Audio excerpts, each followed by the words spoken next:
সবাই কেমন আছো? ওয়েলকাম তোমাদের নতুন একটি ব্লগে। আমাদের খুব স্পেশাল একটি দিন তোমাদের সাথে শেয়ার করতে চলে এলাম অনেক দিন পর। তো সেদিন ছিল সুমিতের আশীর্বাদ, তাই সবাই রেডি হয়ে তত্ত্বের সব জিনিসপত্র নিয়ে চলে গেছিল ভেন্যুতে। এর আগের লাগাতার 3 দিন ধরে বসে বসে আমি তত্ত্বগুলো সাজিয়েছিলাম। তার আগের দিন রাতে পাপাও আমাকে তত্ত্বগুলো সাজাতে অনেকটা হেল্প করেছিল, না হলে হয়তো এতগুলো তত্ত্ব আমার একার দ্বারা সাজানো পসিবলই হতো না। তো তাও আমার 3টে বেজে গেছিলো ঘুমোতে ঘুমোতে, আর সকালবেলা আমার ঘুমই ভাঙছিল না। কিন্তু তাও জলদি জলদি নিজেকে উঠিয়ে তারপর স্নান টান সেরে আবার বসে গেছিলাম ফল ও পানের তত্ত্ব সাজাতে। ওই দিনই আমি চকলেটেরও তত্ত্বগুলো সাজিয়ে নিয়েছিলাম। আর এদিকে দেখো সুমিতের আশীর্বাদ পর্ব প্রায় শুরুই হয়ে গিয়েছিল। এখানে দেখো প্রথমে পাপা আর আমার কাকা শ্বশুর বসে কিছু নিয়ম আছে ওগুলো করে নিচ্ছিল।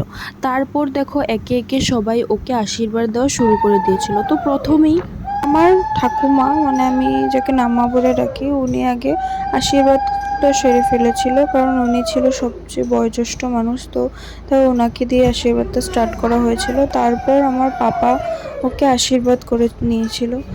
আর আজ ফার্স্ট টাইম যে আমার ফ্যামিলির সবার সামনাসামনি ও হয়েছে, তাই আমি তো জানি এখন ওর মনের ভেতর কি চলছে না চলছে। একটু ভয়, নার্ভাস আর অনেকটা খুশি। তারপর আসলো এবার আমার মার পালা। মা সুমিতকে আশীর্বাদ করে নিচ্ছিল। মা আর ওর বন্ডিংটা ভীষণ ভালো ছিল। মায়ের সাথে ও অনেকটা কমফোর্টেবল, তাই ওদের বন্ডিং দেখে আমার বেশ ভালোই লাগে।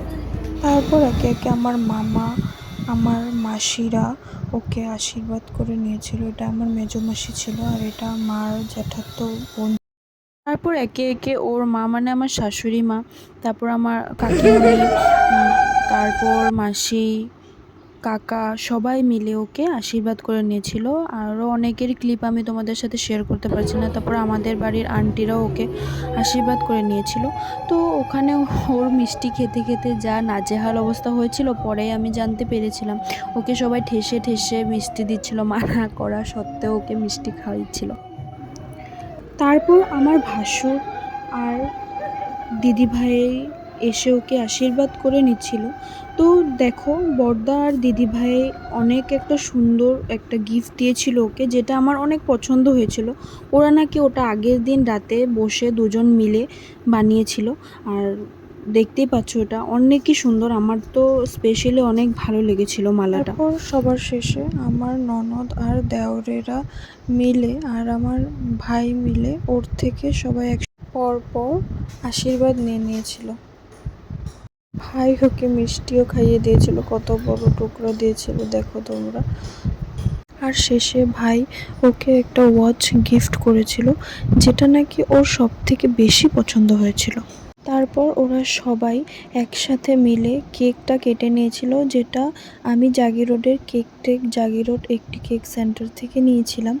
ওটাও নাকি খেতে অনেক টেস্টি হয়েছিল ওরা বলা মতে, যেহেতু আমি খাইনি। তো ওই দিন ওরা অনেক এনজয় করেছিল। তারপর সবার শেষে ওরা সবাই মিলে ফটো তুলে নিয়েছিল। এখানে আমি আমার শ্বশুরেরও ফটো তোমাদের সঙ্গে শেয়ার করেছি, যেখানে ও অনেক ইমোশনাল হয়ে গিয়েছিল বাবার ফটোটা ধরে।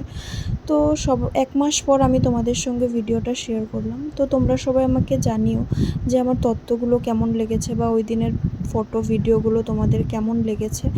আর আজকের জন্য এতটুকুই, দেখা হচ্ছে আবার পরের ভিডিওতে।